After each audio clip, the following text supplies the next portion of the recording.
നോമ്പുകാരൻ്റെ ഒരു ദിവസം എങ്ങനെയായിരിക്കണം? ആരോഗ്യകരമായിട്ട് നോമ്പ് നോൽക്കാൻ വേണ്ടിയിട്ട് എന്തൊക്കെയാണ് കഴിക്കേണ്ടത്, ഓരോ ദിവസവും എന്തൊക്കെ കഴിക്കണം എന്നുള്ളതിൻ്റെ ആരോഗ്യപരമായിട്ടുള്ള ഒരു വിശദീകരണം തരാൻ ആഗ്രഹിക്കുന്നുണ്ട്. നമുക്ക് നോമ്പ് എന്ന് പറയുന്നത് ദൈവം തമ്പുരാൻ തന്നിട്ടുള്ള ഒരു അനുഗ്രഹമാണ്. ഒരുപാട് രോഗങ്ങൾ, പ്രത്യേകിച്ച് ഇന്നത്തെ കാലത്ത് രോഗം വരാനുള്ള കാരണം എന്നുള്ളത് അമിതമായിട്ട് ഭക്ഷണം കഴിക്കുന്നതും അമിതമായിട്ട് ഭക്ഷണത്തിൽ കൊഴുപ്പടങ്ങുന്നതും അങ്ങനെ കൊളസ്ട്രോളും യൂറിക് ആസിഡും പ്രഷറും അറ്റാക്കും വരുന്നതാണ്. അതൊക്കെ ഒഴിവാക്കാനുള്ള നല്ലൊരു മരുന്നാണ് നോമ്പ്.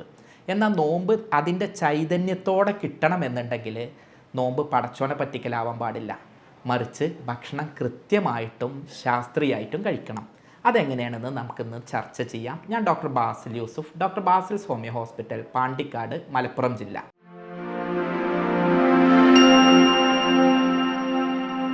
ഒരാൾ നോമ്പ് നോൽക്കുകയാണെങ്കിൽ രാവിലെ അത്താഴത്തിന് ബാങ്ക് കൊടുക്കുന്നതിൻ്റെ 1 മണിക്കൂർ മുമ്പെങ്കിലും എഴുന്നേൽക്കുക. അങ്ങനെ ആകുമ്പോൾ രാവിലെ എഴുന്നേൽക്കുന്നത് കൊണ്ട് വൈകി എഴുന്നേൽക്കുന്ന ദോഷങ്ങൾ ഒഴിവായി കിട്ടും.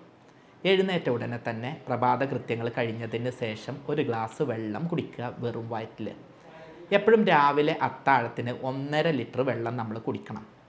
വെള്ളം നോമ്പ് തുറന്നിട്ടാവുമ്പോൾ 1 ലിറ്ററും അടക്കം 2.5 ലിറ്ററെങ്കിലും വെള്ളം സാദാ സീത ആളുടെ ശരീരത്തിലേക്ക് എത്തണം.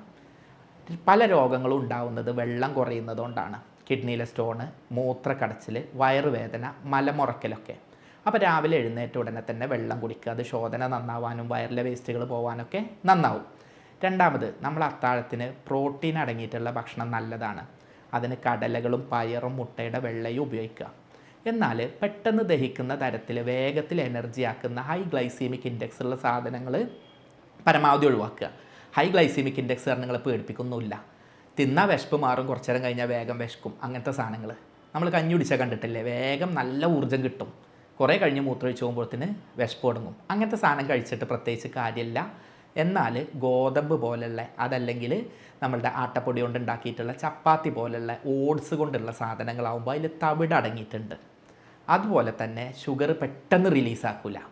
അങ്ങനെ ആകുമ്പോൾ കൂടുതൽ നേരം പിടിച്ചു നിൽക്കാനും നല്ലോണം എനർജി കിട്ടാനും കൂടുതൽ ഷുഗർ ആവാതിരിക്കാനും സഹായിക്കും. ചോറ് പറ്റ കുടുങ്ങിയ കള്ളിക്ക് നല്ലതാണ്. നിങ്ങൾക്ക് ഗോതമ്പ് ഓട്സ് ഒന്നും സാധ്യമല്ല എന്നുണ്ടെങ്കിൽ എല്ലാ ദിവസവും ഇപ്പം നമുക്ക് ഗോതമ്പ് കഴിയില്ലല്ലോ. പക്ഷേ ചോറ് കഴിക്കുമ്പോൾ എന്ത് ചെയ്യുക, നമ്മൾ തവിട് അടങ്ങിയിട്ടുള്ള അരിയുടേതാക്കുക. വെള്ള പോളിഷ് ചെയ്തിട്ടുള്ള അരിയുടേത് ഉപയോഗിക്കരുത്. അത്താഴത്തിന് മസാല, അതുപോലെ തന്നെ എണ്ണ കൊഴുപ്പുള്ളത് ഇത്തരം സാധനങ്ങൾ കഴിക്കരുത്. അത്താഴത്തിന് നട്ട്സ് നിങ്ങൾക്ക് വേണമെങ്കിൽ കഴിക്കാം. പാല് കുടിക്കാൻ പറ്റുമെങ്കിൽ നല്ലതാണ്. ഇനി പാല് പറ്റില്ലെങ്കിൽ തേങ്ങാപ്പാൽ നിങ്ങൾക്ക് ഉപയോഗിക്കാം. പഞ്ചസാരകളും പേസ്ട്രിയും ബേക്കറി ഐറ്റംസും കളർ വെള്ളവും പിന്നെ നൂഡിൽസ് കൊണ്ട് അത്താഴം കഴിക്കുന്ന രീതിയൊക്കെ പാടെ ഒഴിവാക്കുക. ഏത്തപ്പഴം കഴിക്കുക, അതല്ലെങ്കിൽ റോബസ്റ്റ് പഴം കഴിക്കുക, മൈസൂർ പഴം കഴിക്കുക.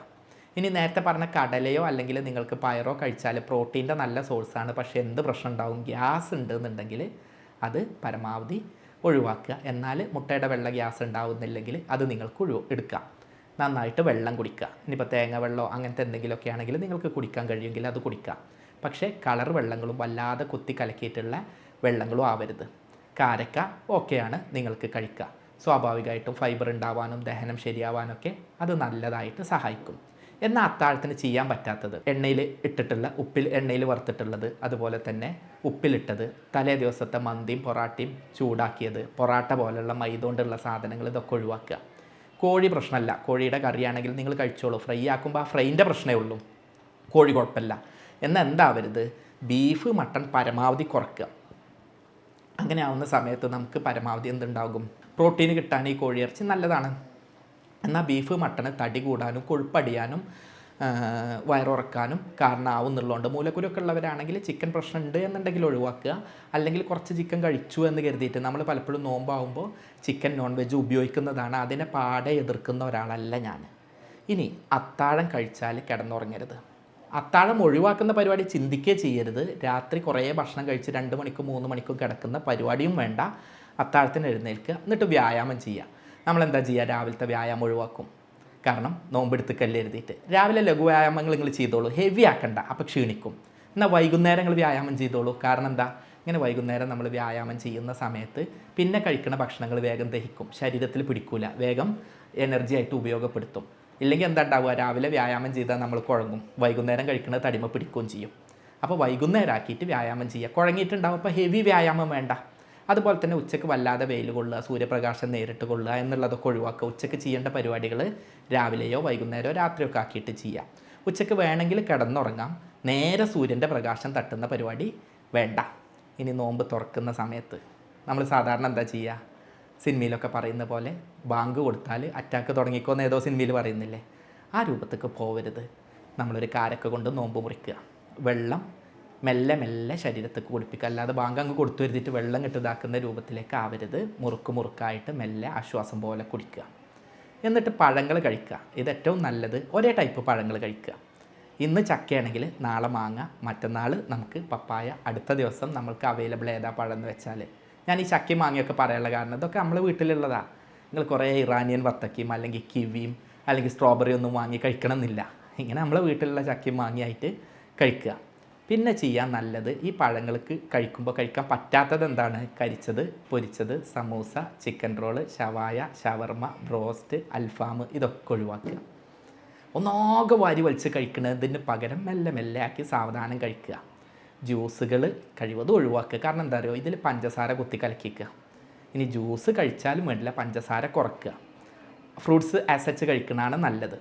തേങ്ങാ വെള്ളം ഉപയോഗിക്കുക, ഇളനീര് വെള്ളം ഉപയോഗിക്കുക, ഇതൊക്കെ നല്ലതാണ്. നാച്ചുറലായിട്ടുള്ള ഇത്തരത്തിലുള്ള ഡ്രിങ്ക്സ് ഉപയോഗിക്കുക. പഞ്ചസാര കുറവുള്ള ജ്യൂസുകളും ഉപയോഗിക്കുക. പിന്നെ ചെയ്യാൻ പറ്റുന്നത്, നമ്മൾ ചെയ്യരുതാത്ത സാധനം soda, full jar soda, masala soda, മോര് സോഡ, പിന്നെ കോളകൾ തൊടണ്ട, അത് അപകടം. പിന്നെ സ്ക്വാഷുകൾ, കളർ ഡ്രിങ്ക്സ്, ഫ്രൂട്ടി പോലെയുള്ള ഡ്രിങ്ക്സ്, ഇങ്ങനത്തെ ഒക്കെ ഒഴിവാക്കുക. പലപ്പോഴും ഇഫ്താറിൽ കണ്ടിട്ടുണ്ട് ഈ സോഫ്റ്റ് ഡ്രിങ്ക്സ് കൊടുക്കുന്നു. ചെയ്യരുത്. നിങ്ങൾ കുടിക്കാതിരിക്കുക, ബാക്കിയുള്ളവർക്ക് കൊടുക്കാതിരിക്കുക. പിന്നെ ഭയങ്കര ഹെവി ആയിട്ടുള്ള മന്തി, മൽഹൂത്ത്, പിന്നെന്തൊക്കെയാണുള്ളത്, ബിരിയാണി, ഇങ്ങനത്തെയൊക്കെ കുറയ്ക്കുക. അതിലൊക്കെ ഇടുന്ന ഡാൽഡയും എണ്ണയൊക്കെ അപകടമാണ്. മസാലകളൊക്കെ ഇത്രയും നേരം നോമ്പ് നോറ്റ ഒരാളെ സംബന്ധിച്ച് അപകടമാണ്. കഴിവതും ശ്രദ്ധിക്കുക. എന്നാൽ നമ്മളുടെ നോമ്പ് കഞ്ഞി നല്ല സാധനമാണ്. പെട്ടെന്ന് ഊർജ്ജം റിലീസാക്കാനും കുഴക്കം മാറ്റാനും നല്ലതാണ്. അതിലുള്ള കറുകപ്പട്ടയാണെങ്കിലും മേലാണെങ്കിലും ഇഞ്ചിയാണെങ്കിലും ജീരകമാണെങ്കിലും ദഹനം നന്നാക്കാനും ഗ്യാസ് കയറാതിരിക്കാനൊക്കെ നല്ലതാണ്. പിന്നെ ഭക്ഷണം കഴിക്കേണ്ടത് എങ്ങനെ പറഞ്ഞാൽ, ആദ്യം നോമ്പ് തുറക്ക്, ലഘുവായിട്ട് നോമ്പ് തുറക്കുക. നിസ്കാരമൊക്കെ കഴിഞ്ഞ് വന്ന് ഒരു 1/4 മണിക്കൂർ കഴിഞ്ഞിട്ട് ഭക്ഷണം കഴിക്കുക. എന്നിട്ട് നിങ്ങൾക്ക് ഏറ്റവും നല്ലത്, രാത്രി നിങ്ങൾ 1.5 ലിറ്റർ വെള്ളമെങ്കിലും 1 ലിറ്റർ വെള്ളമെങ്കിലും ഉള്ളിലേക്ക് എത്തിക്കുക. കൂടുതലായാൽ നല്ലത്. എന്നാൽ എന്താവരുത്, പിന്നീടുള്ള ഫുൾ ജാർ സോഡയും പിന്നെന്താണ് 420 അച്ചാറുകൾ, ഈ സംസ്കാരം ഒഴിവാക്കുക. രാത്രി അങ്ങാടി കൂടെ നടന്നിട്ട് രാത്രി വൈകി കിടക്കുക, അത്താഴം കഴിച്ചിട്ട് പിന്നെ വൈകി കിടക്കുക, അങ്ങനെയുള്ള പരിപാടി ഒഴിവാക്കുക. നേരത്തെ കിടക്കുക. കാരണം രാവിലെ എഴുന്നേൽക്കുന്നതുകൊണ്ട് ഉറക്കത്തിൻ്റെ അളവ് കുറഞ്ഞ് രോഗം ഉണ്ടാവാതിരിക്കാൻ നേരത്തെ കിടക്കുക. കിടക്കുന്നതിൻ്റെ മുമ്പ് ഹെവി മീൽസ് ആക്കരുത്. പലരും എന്താ ചെയ്യുക, നോമ്പ് തുറക്കുമ്പോൾ ഒരു ലോഡ് ഭയങ്കരമായിട്ട് വയറ് നിറക്കും, പിന്നെ അത്താഴത്തിൻ്റെ സമയത്ത് അടുത്ത ലോഡ് വയറ് നിറക്കും. അങ്ങനത്തെ പരിപാടിയും വേണ്ട. പിന്നെ ചെയ്യേണ്ട ഒരു സംഗതി എന്താണെന്ന് പറഞ്ഞാൽ, രാത്രി നന്നായിട്ട് സ്വസ്ഥമായിട്ട് വിശ്രമിക്കുക, നന്നായിട്ട് കിടന്നുറങ്ങുക. മൂത്രം ഒഴിക്കാൻ മുട്ടുന്ന സമയത്ത് അത് പിടിച്ച് വെക്കരുത്, പോയിട്ട് മൂത്രം ഒഴിക്കുക. ഇപ്പോൾ തറാവീൻ്റെ ഒക്കെ നിസ്കാരം വരികയാണെങ്കിൽ കുറേ നേരം മൂത്രം ഒഴിക്കാൻ മുട്ടും. കാരണം എന്താണ്, അത്രയും വെള്ളം കുടിച്ചതല്ലേ, കുറേ നേരം വെള്ളം കുടിക്കാതെ ബോഡിക്ക് വെള്ളം വന്നല്ലേ, അപ്പോൾ ആ മൂത്രം പിടിച്ച് വെക്കുക. അങ്ങനെ ചെയ്യരുത്. അതുപോലെ തന്നെ വയറ്റിന്ന് പോകുന്നതിലും ഉറപ്പ് വരുത്തുക. നന്നായിട്ട് ഫൈബർ കണ്ടൻ്റ് ഉള്ള ഭക്ഷണം കഴിക്കുക. ഫ്രൂട്ട്സ് കഴിക്കുമ്പോൾ ശോധന കിട്ടും. ഇറച്ചി മീനുകൾ, പ്രത്യേകിച്ച് മട്ടണും ബീഫും ഒഴിവാക്കുന്നത് നല്ലത്. പൊറാട്ട ഒഴിവാക്കുന്നത് നല്ലത്. ഹോട്ടൽ ഭക്ഷണങ്ങൾ ഒഴിവാക്കുന്നത് നല്ലത്. ഫ്രോസൺ ഫുഡും കൃത്രിമ ഭക്ഷണങ്ങളും ഒഴിവാക്കുന്നത് നല്ലത്. നമ്മൾ വീട്ടിലുള്ള ചക്കയും മാങ്ങയും പപ്പായൊക്കെ കഴിക്കുക, മൈസൂർ പഴം കഴിക്കുക, ഇലക്കറികൾ കഴിക്കുക, സലാഡുകൾ കഴിക്കുക, പച്ചക്കറികൾ കഴിക്കുക. നോമ്പ് തുറക്കുമ്പോൾ കുറച്ച് കക്കരിയൊക്കെ കട്ട് ചെയ്തിടൂ. അതൊക്കെ ഒരു വിഭവമായിട്ട് മാറട്ടെ. അതല്ലാതെ നമ്മൾ കുറേ അറേബ്യൻ വിഭവങ്ങൾ കരിച്ചെണ്ണയിൽ തന്നെ പിന്നെയും ഉപയോഗിച്ചിട്ട് കുറേ പൊങ്ങച്ചം കാട്ടുന്നതിനും കുറേ വാരി വലിച്ച് പടച്ചവനെ പറ്റിക്കുന്നതും ആയിക്കഴിഞ്ഞാൽ നോമ്പിൻ്റെ ചൈതന്യം ഇല്ലാതെയാവുകയാണ്, രോഗിയായി മാറുകയാണ്. നിങ്ങൾക്ക് തന്നെയാണ് അതിൻ്റെ നഷ്ടം. ഇത് ഞാൻ കഴിഞ്ഞ പ്രാവശ്യം ഇങ്ങനെ ഒരു വീഡിയോ ചെയ്യാതിരിക്കാൻ തന്നെയുള്ള കാരണം, കഴിഞ്ഞതിൻ്റെ മുമ്പത്തെ പ്രാവശ്യം ഞാൻ അതൊക്കെ ചെയ്തതാണ്. ഞാൻ തൃശ്ശൂർ പഠിക്കുന്ന കാലത്ത്, ഹോസ്റ്റലിൽ പഠിക്കുന്ന കാലത്ത് ഇതൊക്കെ ഒരു ഭയങ്കര ക്രേസായിരുന്നു. അന്ന് കിട്ടൂല. അപ്പോൾ ഒരു വീട്ടിൽ റീൽസും, അല്ലെങ്കിൽ വീട്ടിൽ നിന്ന് റീൽസ് ഇല്ല, ഫോണിലൊക്കെ വിളിക്കുമ്പോൾ എന്നതാണ് പലഹാരം എന്ന് പറയുമ്പോൾ നമുക്കൊരു ബുദ്ധിയായിരുന്നു. ഇപ്പം എന്തായി, അത് കഴിഞ്ഞ വർഷം അങ്ങ് ഒഴിവാക്കിയപ്പോൾ ഭയങ്കര സുഖമായിരുന്നു നോമ്പ്. നല്ല ആരോഗ്യകരമായി, കുറേ വെയിറ്റ് കുറഞ്ഞു, കുറേ ശരീരത്തിനൊരു അയവ് വന്നു. ഇതേപോലെ നിങ്ങൾക്കും കഴിയും. എൻ്റെ അനുഭവത്തിൽ നിന്ന് ഞാൻ ചെയ്തത് കൊണ്ട്, അതിൻ്റെ ദോഷം അനുഭവിച്ചുകൊണ്ടും മാറിയിട്ട് അതിൻ്റെ പ്രയാസം മാറിയതുകൊണ്ടാണ് നിങ്ങളോട് സംസാരിക്കുന്നത്.